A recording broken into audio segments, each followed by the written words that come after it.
So this will begin kind of the official part of it here. It's August 2nd, 2017, and I'm Pastor Jay Den from St. Luke Lutheran Church here in Sioux City. I'm here with Chet Axthlem. And Chet, let's begin a little bit with your childhood. So when were you born?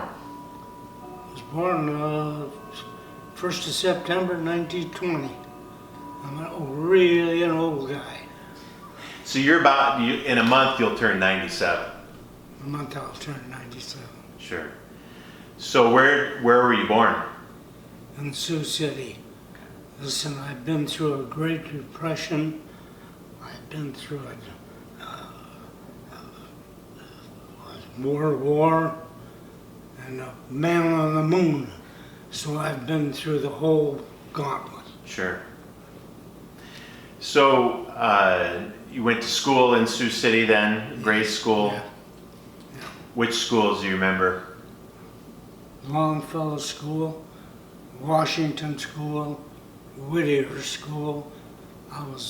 That was grade schools that I went to. Yeah. East Middle and East High School then? East Middle, East High, and then Morningside College. Okay. When did you graduate from high school? Do you remember? In 1939. And did you go to Morningside right after that? Went to Morningside right after that. What were you studying? Business administration. It was easy and everybody did this. Went through that. I was just trying to get along. Sure. So at some point you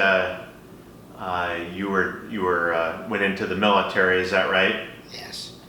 How did that happen? Like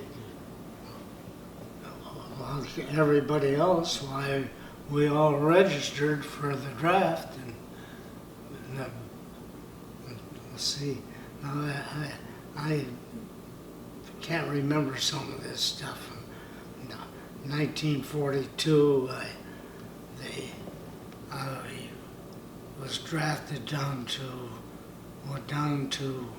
Fort Hood in Texas. We call it a repo-depot.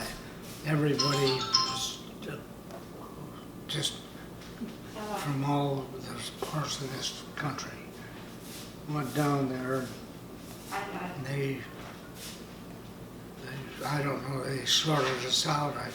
I'm trying to remember how that happened, how they sorted us out, but I got, if you had so much education and wanted to be in the Air Force, that's how I got into the Air Force. Okay. So you were drafted in right after, was it shortly after Pearl Harbor then? So Pearl Harbor, December 7, 41. Oh, yes. This was it. Yes. Yeah. Still smell the smoke. Sure. So you went to, was it Texas you said you went to? First off, I went to Texas, yeah. Texas, then Louisiana, and now places. This is where I get lost. Sure. No, and that's fine. What was it about you that did you want to be in the? Because Air Force was part of the Army at that time, right? Yes, it was Army Air Force. Okay. Did you tell them that's what you wanted to do, or did they? Yeah. Well, I told them. Yeah. That's where I volunteered for that. Why did you want to be in the Army Air Force? As strange as it may seem, I wanted to get it over with, and I wanted to take the shortest route I could to get into the world war. Now that's a funny deal, but that's the way I felt in those days, young kid. So you would have been about, how old would you have been when you drafted? 21? 22? No, I think I was about 20. Okay. Something like that. I don't know. Sure. Something like that. Sure. So Did you learn how to? Had you ever flown before? I hadn't been higher in the Badger building. I hadn't been further away than South Ravine. Just a young kid, dumb kid, looking up in the air. Holy cow! No, that's as close as I've ever been. I never flew before. Sure. So when did you start flying? When you were Well, in let's see. You went through where they sorted you out, find out how dumb you were, how smart you were, and they put the smart guys in some place and the dumb ones, and that's true. Anyway, I got to be chosen to be in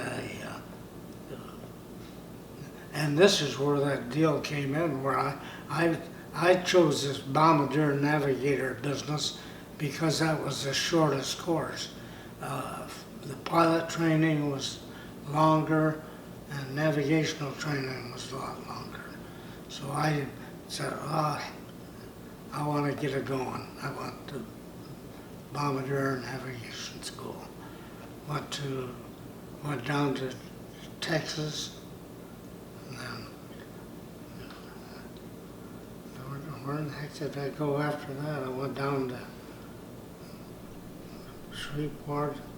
No, I don't know when I got into the Army. I can't recall now how that was, but Sure.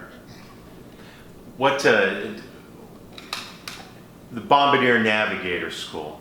What did you learn? What kinds of things did you learn when you did that? first of all, I was in navigation mostly. You either become a bombardier or a navigator, and embellished on that. I went to school in Harlingen, Texas. Oh yeah, they sent me to a gunnery school where I learned to shoot a machine gun. Incidentally, that's the only gun I ever had in my hand, was that machine gun, to learn how to shoot. And we shot at the, what do they call it, something. The pilot would bring a flag along and you'd shoot at it with the machine gun. Sure. Yeah, I can't remember. See, you run into a lot of this. I get a block. I don't know what happened. Yeah. That's okay. So I went through that. I went through all the schools and graduated from where did I graduate? Someplace in Texas, and that's when they sent me this. That's when I started to get involved in the war. I was still just a young kid, wet-nosed. They told me to go there, I'd go there, go here, go there. Whatever they told me to do, I did. But anyway, I become a cadet, Army cadet, and I got into the navigational school. Joyce knows probably as much as I do. I can't recall what I did. You went to Tampa, Florida. College there. you did some more schooling at that's Tampa. for college training. You had to have, I was dumb, I guess. I had to have I took over a year of college. Oh, because you hadn't finished your degree at Morningside yet when you got drafted. No, heavens, no. No, I didn't. Did you get a degree from school in Tampa then? No, but I'll tell you, I had Morningside had 3 years of college, and I did the fourth year let's see, I went to the Army. What, anyway, school was just starting, so I didn't go to finish school. I went to the Army. And then after that, then they put me in different training courses, and to finish up my course in the Army, to refine me, they sent me to college. I went to the University of Tampa for a year and learned how to say it, not say ain't. So anyway, I went through that school, and then they assigned me to what the heck did they do? They assigned me to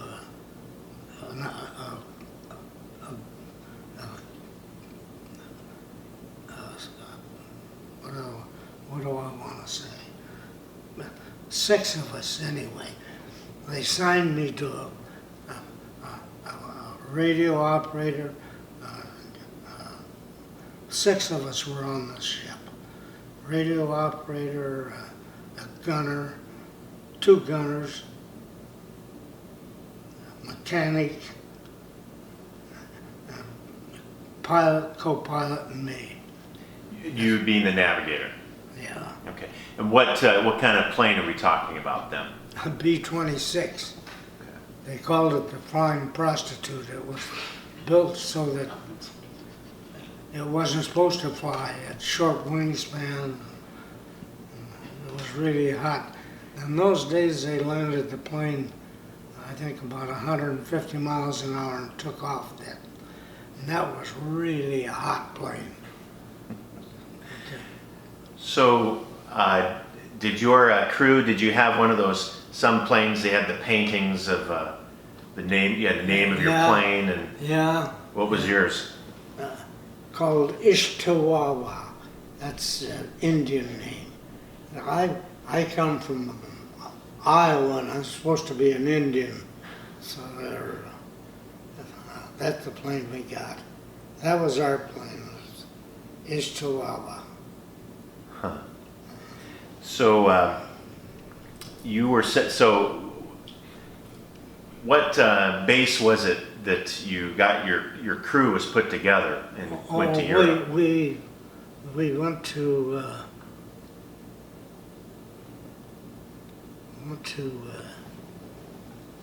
we went to Florida. Had aerial training, aerial gunnery training. I told you before, sure. I never had a gun in my hand. Well, anyway, I took my they called it basic, and then what was it? Then anyway, that's why I graduated from that school.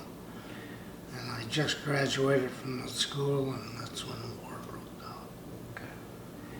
So the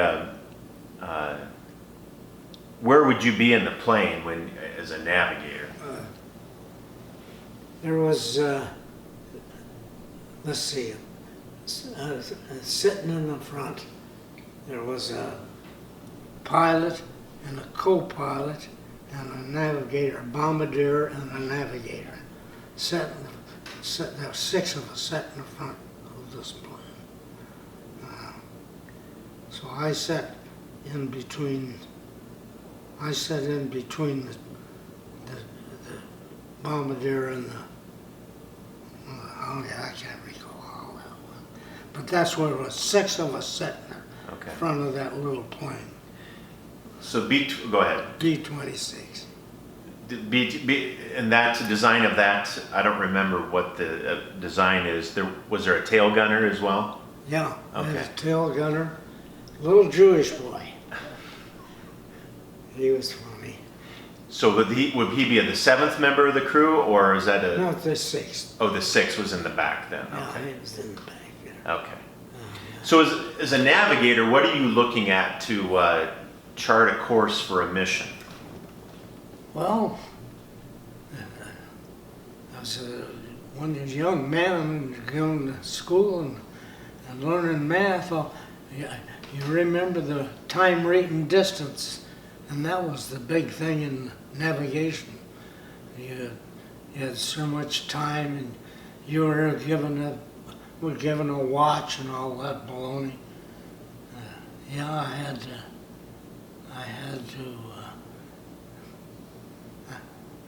tell them at that time we get the weather from the guys there, that we join up with them. Oh, you see all those planes going 3 and 3 and 3, that was for firepower. You had more firepower with planes flying like that. So three B-26s would be in a Be little... six to a group, as I recall. 6 to a group, or a flight, they call them. 6 to a flight. And you 6 B-26s or whatever the bombers Six- were. 6 B-26s to a flight. And we'd be briefed in the morning of the mission and told what to go. Incidentally, like I say, what was it, 21 or 3 or 4, something like that. You're scared to death. You're going up there and I couldn't believe it. The guy's shooting, he's trying to kill me. I said, holy cow, this is not for me. Sure. I don't know, this is terrible. The guy's trying to kill you. And I remember every mission I went on,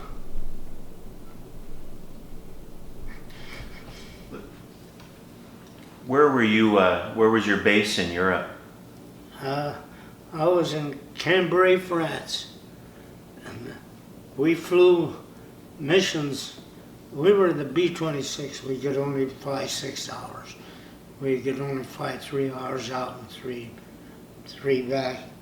So we didn't go very far from where we were.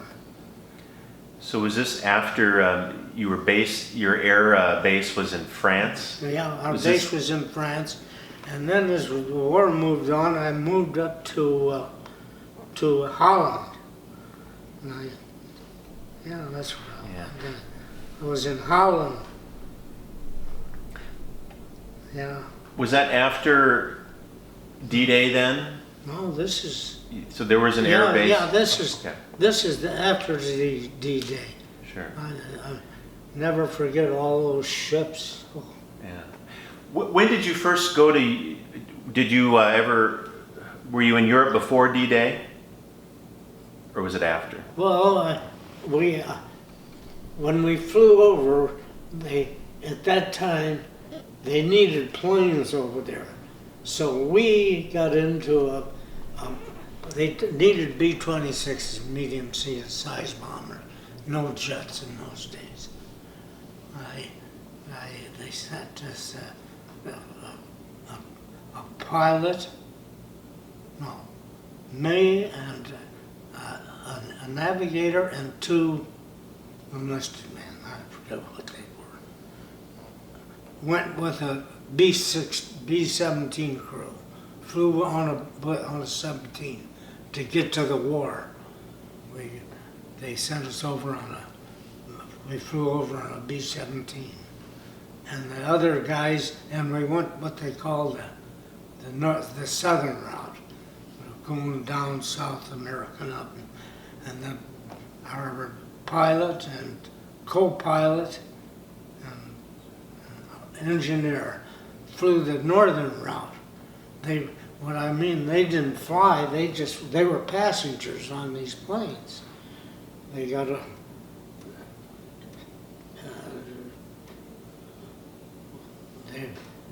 we got our crew together and we had our training, the war training before. That's when we took a gun and shot it and all that baloney. Yeah. Anyway, that's where we started. Anyway, I got on this B-17 because I was a navigator, and I could help the navigator that was on the plane to fly us over to Europe. And our plane, we were in the northern route. Our plane, we just went past Newfoundland and into Ireland, and we ran into weather. Bad, oh caramba. So down we go. We have to hit the ground. And we went to Nuts Corner, Ireland. What a name. That's where I landed. Nuts Corner, Ireland. That's where the Navigator and I forget, two of the gunners were with me, and we were on a B-17 because they took the plane over and left it. They needed the plane because they were losing planes and all that. So that's what we did. A whole group of us went over on that 17, but we ran into this weather and we had to sit down, and we had a place called Nuts Corner, Ireland. And I don't maybe you haven't ever been to Ireland or not, but here I flew out of Iceland, or what was it, Iceland? Incidentally, a little story on the side. I'm just like a kid, looking all around and scared to death, really. And anyway, we went to Iceland, and landed in Iceland, or Ireland. Yeah, it was Iceland, and it was dark when they had to take off, and two enlisted men would get on what they called walking the winds, because it was dark. It was dark over there. It was like nighttime, and I forget what the hours are now. I think they only have about 2 or 3 hours of daylight. Anyway, we got onto this plane, and we had the two gunners walking our plane. We were just going over to the war, and the planes are going this way, and one of our gunners walked into the prop. All they found of him was his uniform. With the uniform. This is before he'd gotten the war. Here I had to run into these guys. Before the war, the young kid rocked. I shouldn't call him that, but the kid, he was walking the plains, and it's like a dark night. You can hardly see your hand in front of you. Over in was Iceland? Yeah, it was Iceland, I think. He walked into this plane and into the prop, and of course they killed him. And it didn't delay our starting time. We just picked up another gunner and brought him. I don't know what happened to that kid. And off we go. And we landed in, first it was in Ireland, and then I landed in England. Where I was I can't remember the town of it. I should. I landed in England and had our, what the heck was the name? How did they, there's a name for it. You're learning to go into combat. That's where we joined up with the other 3 guys from on the ship. They met us in England. What the heck was the name of that place? It was a huge that's where we joined up with, and then we got our crews together, and then we flew over to our assigned assigned, what do I want to say, where were we going to fly the war out, where we were going to fly out of. Your air base, your field, Yeah. And that was in France, or was that? That was in France. Okay.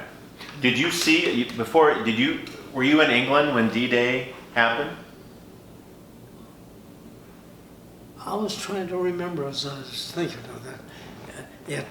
All I remember is when I got there,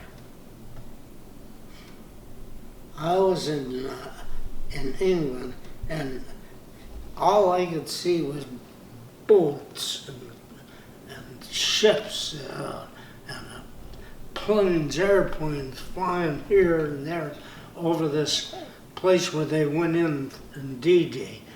Yeah, I know, I never made D-Day. Oh boy. I'm glad that was the only, but anyway, then these guys got a place to land, or a place to have we had a base in England. We flew out of England for a couple, like I say, we were on B-26s. We could only stay up for 6 hours, or 3 hours, 3 hours out and 3 hours back. And then I flew out of England, and then the war got progressing, and they got us assigned to an outfit. We got down to boy, isn't that terrible? I can't remember this. I went to Belgium. I was in Brussels, Belgium. Yeah, that's where I was, in Brussels, Belgium. The war was still on. I flew out of Brussels. And then we moved up, because the war was moving, we were really going after them then. We got to England. And then we made a base over in France. I landed in France. Isn't it terrible? I can't remember the name of the little town in France. What was the name of your unit? Oh, What? I don't know. It was just I never even thought of it, Pastor. Okay. I was in this unit over in France. I joined them.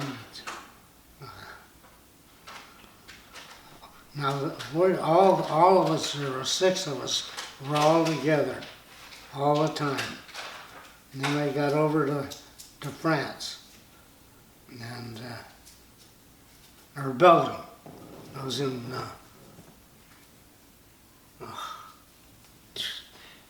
Don't worry about the name. How many? Yeah. And then I finally got I flew into a little town of Venlo, Holland. We moved into Holland. And that's where, if you remember anything about the war, there was called the Ruhr Valley. That's one you didn't even think about it. Because anybody that went into, and those B-26 or B-24s and 17s, they went right through there.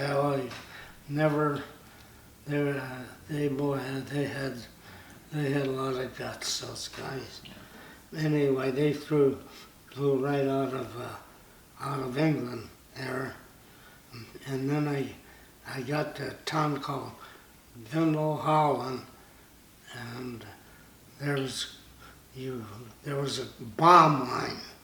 If you got over that bomb line, your bomb was good. Wherever you dropped it, if you dropped a bomb, it was a good bomb. Anything over that bomb line, that was in Germany. And I'm probably leaving a lot of stuff out, but I got into Venlo, Holland, and So as a navigator, was that your job was to know where the bomb line was? Mm-hmm. So we got on this mission. Mm-hmm. Well, this is where it hurts me. Yeah. Should we backtrack a little bit, Chet, Sure. before we get to that? How many missions did you fly? Do you remember? A ballpark? 26. Okay. All in B-26s? That's all Yeah. I knew. All you knew. Some out of England and some out of France? Out of France Yeah. and out of Holland. Or excuse me, out of Holland, I mean. Yeah. So go back to that first one. What did it, the first mission you're going on, how did you feel? Like I told you, I scared to death. You know what I did? I was a young kid, and I didn't have much of a family. I was not married. I didn't have a family. Before every mission,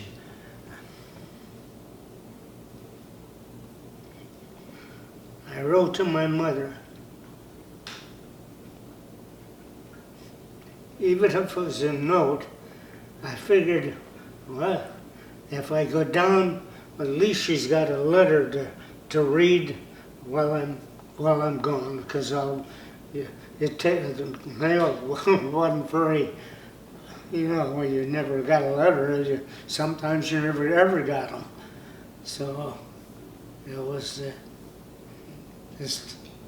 I got this letter, or I'd write a letter to Mom every time before each mission, and try to leave a note of some kind that I was still alive. Because some of those guys, they get shot down, wouldn't find them for weeks over there. Anyway. So your first 25, your last mission was the 26, right? Your first 25 missions, they were all over Germany. Did you encounter much getting resistance from the ground or from other airplanes, from German fighters? Those German fighters, that's what got us in trouble. Anyway, this last mission I was on was with, all our guys were there, and we were on just about the most vulnerable spot on a mission is when you're dropping the bombs. You had to be straight and level for, I forget how many minutes, a minute, 15 minutes or something. And then the ACAC guys could get in, get your, so they'd find your speed and your height and that, and then send up the ACAC. And that's why they did that. And so our mission, we would fly this way for so long, and then you would look over the below and see a puff of smoke, and that was a ACAC coming up. So then you'd move over this way, and by George, most of the time that ACAC would get, there you are over here, and you just moved, and it's going up. So that's what we call the evasive action. And so in about, say your most vulnerable time is at the time you had to be straight and level to drop the bombs. Just drop the bombs.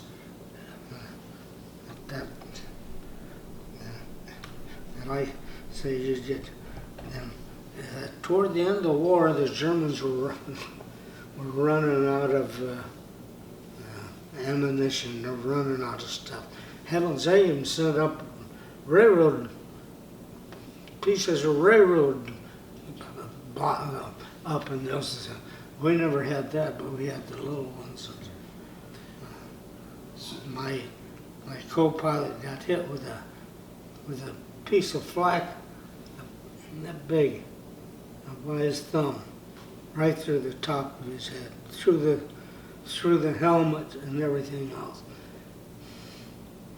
And What happened next?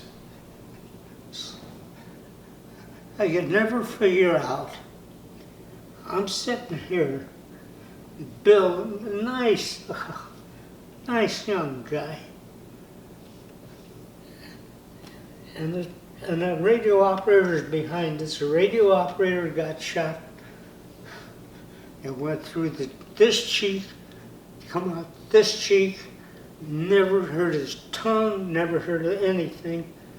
And Bill hit right smack. Bill was sitting, I'm sitting here, he's here, and the co-pilot's over there, Bill's between us, and he gets killed. How in the world, Pastor, does that happen? How do you figure a guy, a nice young guy, oh, and it's the first time I ever seen a man that he was bleeding like a hog, ticked like a chicken, dying there. I never knew he was dying. So anyway, that was in Vindel, Holland. I went down, and that plane never flew again. It had so many holes in it.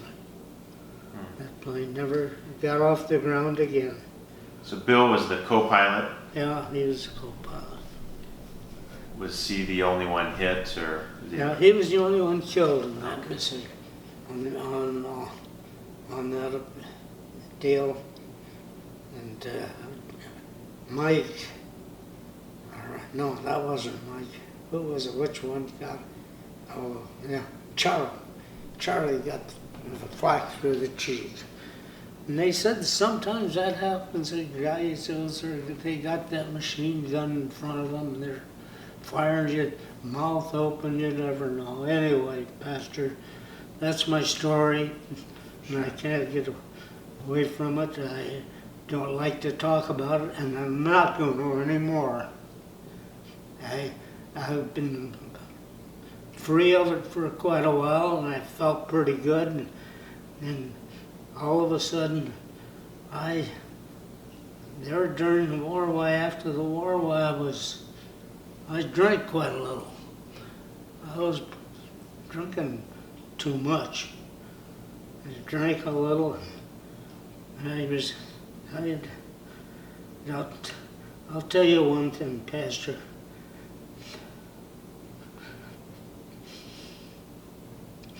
I never hollered so loud in my life. God, please let me live. I'll do anything you say. Please, God. And I can't, something came over me. I was so upset at that time. Chaos all over the ship. Something come over me. I felt so calm. I got on the thing. Come on, guys. We're going to get out of this. We're going to get out of it. Fred says, should we bail out? Bill, he's dying there. How do you know he's going to live? That heavens, we're only over the hill. If you can take this pile of junk. So after that, Pastor, I met Joyce. I fooling around. We got married. I settled down. I joined the church. Yeah. Remember?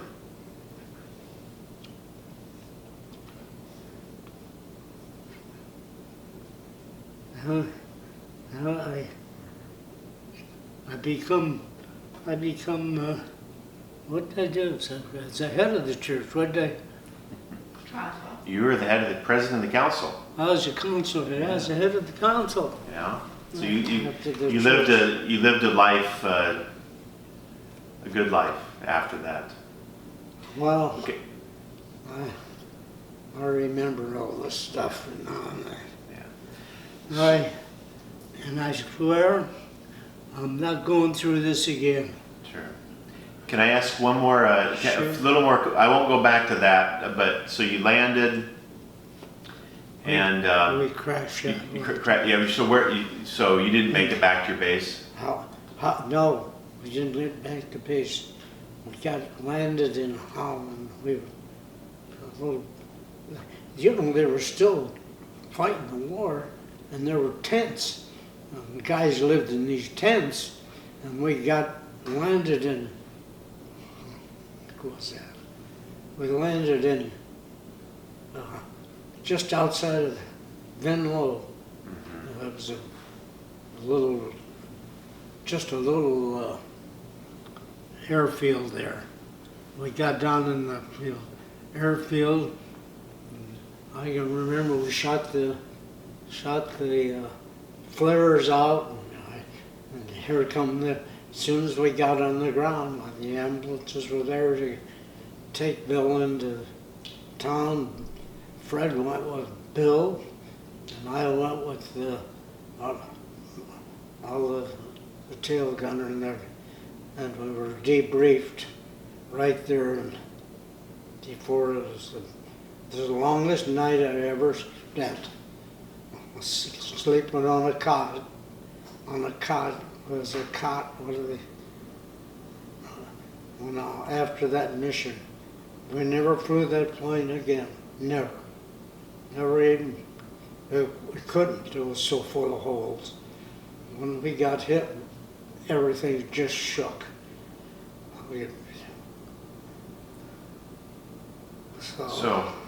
So what happened to your rest of your? So the 5 of you that survived then. So what happened?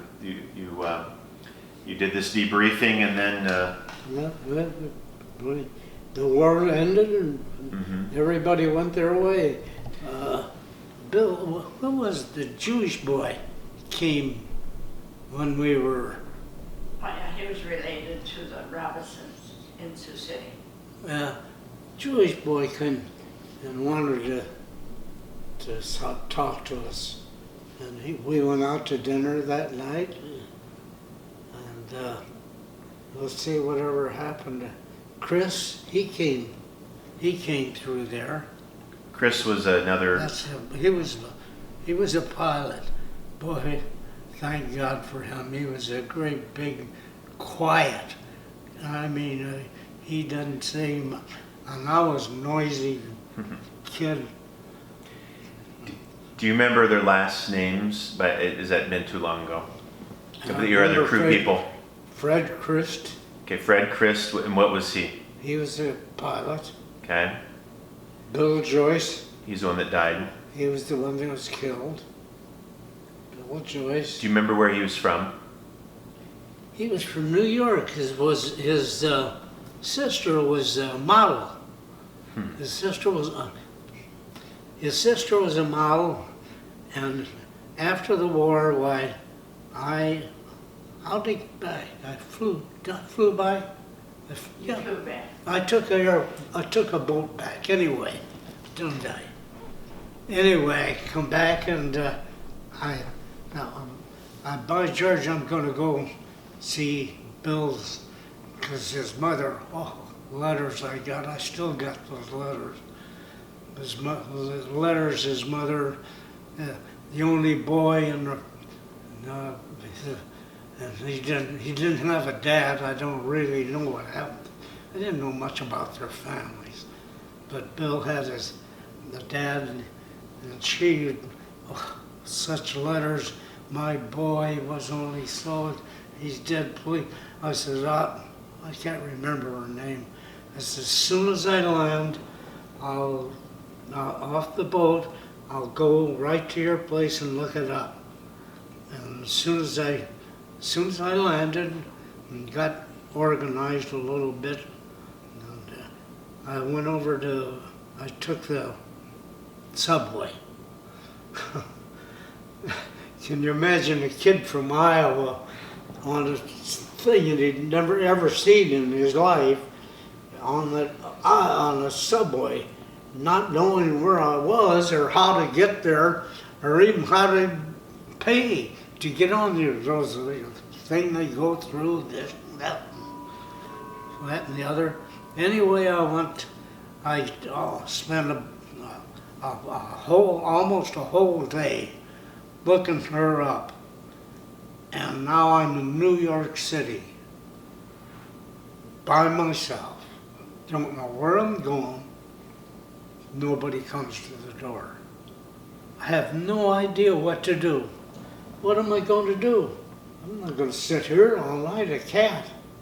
So I got back on the subway and fell asleep, I guess, and missed my turn or whatever they call it. That's my trip with the subway business. Sure. So, I missed Mrs. What was her name? I can't think of her name. Yeah. You tried to go talk.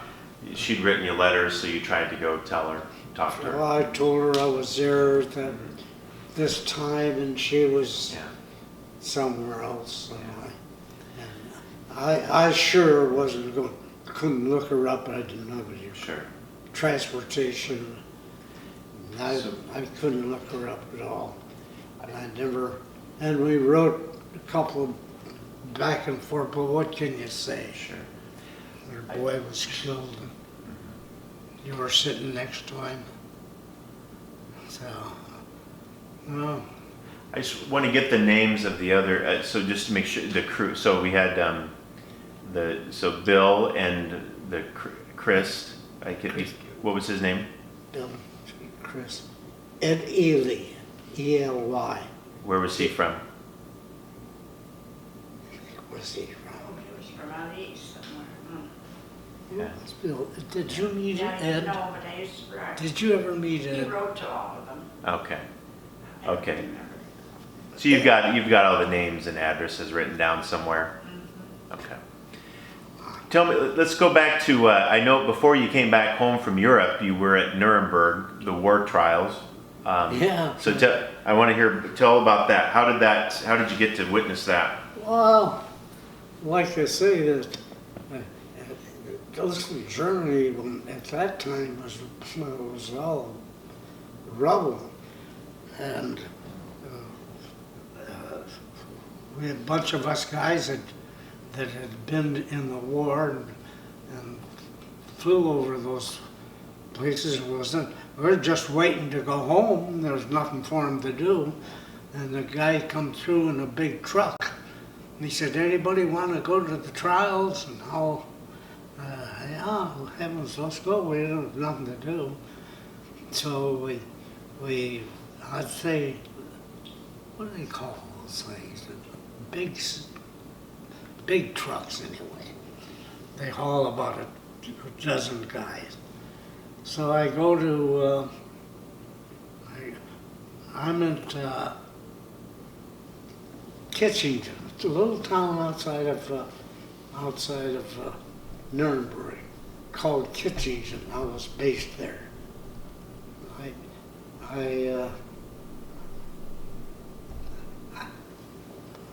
did.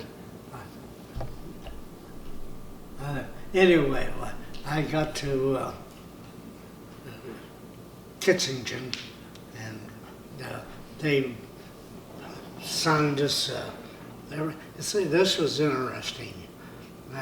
I did go to Nuremberg, and I say about 6 of us that had been in the war. That's all they were taking these guys up to show them what the devastation. That's how those army plane had no business for us guys being up in the air in those times. Anyway, he took us around and took us to all these places that had been hit. But when we got there, I never saw. Now the trials were on, and war was still fresh in everybody's mind. It just one move and you were in the wrong place. So we got off of they hauled us over in these 6x6s. They called them 6x. So we got over in the German part, and we walked by those stores. I was an officer at that time, and they'd stand at attention. There were prisoners of war, and we would walk by. They were saluting you? Huh? The POWs would They salute did you? not. You don't ever say that. They saluted the uniform. Okay. Yes. Anyway, we were all officers then, and we got into that. The first time I'd been we went into a place where they had these magnets. You could pick up anything that was in your pocket and all that. So, this is how close they examined you when you were in the, because they're the guys who were right there, sitting like you are, only a door away. So they examined all of us to see that we were clean. I thought we was going to have to take our clothes off, but we didn't. We got through that, all us guys, and then I got to go see, and that was the first time. The first guy I saw was that Herman Goring. He was a jolly old guy, and there was how many I got to remember. I can't remember them. There must have been a dozen of those guys in. Each one of them had a private. What do they call them? Guard. Each one of those guys, there was. Oh, I forget how many. Anyway, they all had a private guard, and they walked in. All the Germans were very military oriented. They were stiff-legged and stuff. Anyway, we all went into this place in Nuremberg, and I think it was a prison. I'm not sure. I believe it was a prison. You could find that out easy. Anyway, I got we got into these trials, and we sit into we were in kind of a theater, looking out and watching. These judges all had the stuff on, like the English, what do they call it? And they were all sitting way up there. I don't know how many, 6 or so. Anyway, it was a very interesting. That was really an interesting day for me to go to those Nuremberg trials and see it. And then after the trial, the guy that was being tried for us he was a German officer. He was on the stand. He was a German officer, and he was a spy for the United States. And he was testifying against those guys. And we sat there the whole afternoon, took a break, and put in everything new. But that was probably one of the most interesting things I'd ever been through. Never been through a trial in my life anyway, but to have all these high mucky mucks in there, and that's when the rubble was still there. All the devastation was around us. It's still, anyway. Was the spy testifying in English? Yeah. So yeah. you could understand yeah, what he said? They had, what they have, how many? They had 4 or 5 translators. They sit in a, right, like up above all this, and they were all, everyone was a translator. A guy would say something and blah, blah, blah, blah, blah, everybody in the whole works was translating it back into English to German, or they had, I think it was English, and they had Italian, and German. I don't know. But they were all, it was really organized military. Anything about that guy's testimony that you remember today? Do you remember what he was talking about? Isn't that something?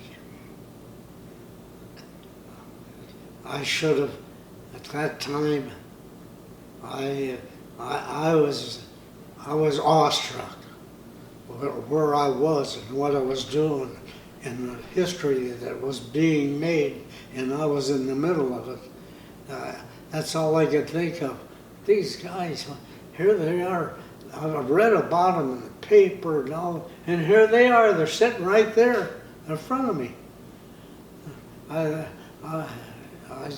think that's what I was more awestruck than anything else. Anything else about your life in the military or your war experience or the Nuremberg that That's about all I You've can said think enough. of, Pastor. At the time, I didn't think too much of it. I didn't never want to go through anything like that again. And I don't care what anybody says. Any mission, you go up and somebody wants to kill you, you're scared. Especially a kid. Pastor, look how Jason looks there. That's how old I was. And doing a man's work. So then I stayed in afterwards. I wanted to see it. I got to travel all over Europe. Went to the Riviera. I got on that was quite an experience, Pastor. I won't go into that. Okay. Well, we can have confession later. Okay, I'll be private. So you got married. How long have you been married to Joyce? How many years now? I can't remember, it's been so long. It's been 67? 67 years. And so kids. Of course, you lost Terry, of course. But how many kids total? Well, just had the 2. Just the 2, right? Mm-hmm. And how many grandkids then? Oh, boy. 5. No, that's a different story. 5. He doesn't hear. 5 grandkids. How many great grandkids? 7. No, 8 now. Just 8 now. Okay. Ranging from little toddlers to on up, right? Mhm, right. And you're proud of every one of them, I'm sure. Yeah. Yeah, I probably left out some stuff I'd like to have told you, but Well, I think that's a pretty good history of your life in that time. So, thank you very much. yeah, don't ever let anybody tell you how brave they are. But anyway, I'm not going to go through this anymore. I'm done with this. I can't remember some of it now even. Yeah. I can hardly remember the guy's name that sitting next to me was killed. Do you happen, one last question, do you happen to remember would that have been the end of 44, beginning of 45? Do you know when that was? Yeah. Your last mission? Do you remember a date or a month or anything? You might have it written down somewhere. You were shot down in April 40. Yeah, it was in April. April of 40, April 46. weren't you? 45. War ended in Europe in May of 45, I think, if I remember right. Okay, and It that's, was So in right April. before. There was a period of time that the war, was it on? It may not have been. Or So- yes, but I didn't have nothing to do. Yeah. Well, hey, listen, I got to be able to pitch horseshoes pretty good. I was a good pitcher, So- I did, I was good at that. I could pitch it, Sure. so, then I had a cousin that was, flew, you wouldn't believe it, that we were in the same outfit, B-26s. He was a pilot, and he was, we lived about, I lived in, during the war, when the war was on, we had to sleep somewhere, and our barracks was in a stable. Now that sounds terrible, but they were really nice stable. Well, my cousin lived in the castle. He was in a different outfit, so there was always conflict. But he outranked me. He flew more missions than I did. That was, yeah, it was one other question. What was your final rank? You said you were an officer. What did you Captain. make? Captain. Okay. Well, Captain Axthlem, thank you very much. Yep.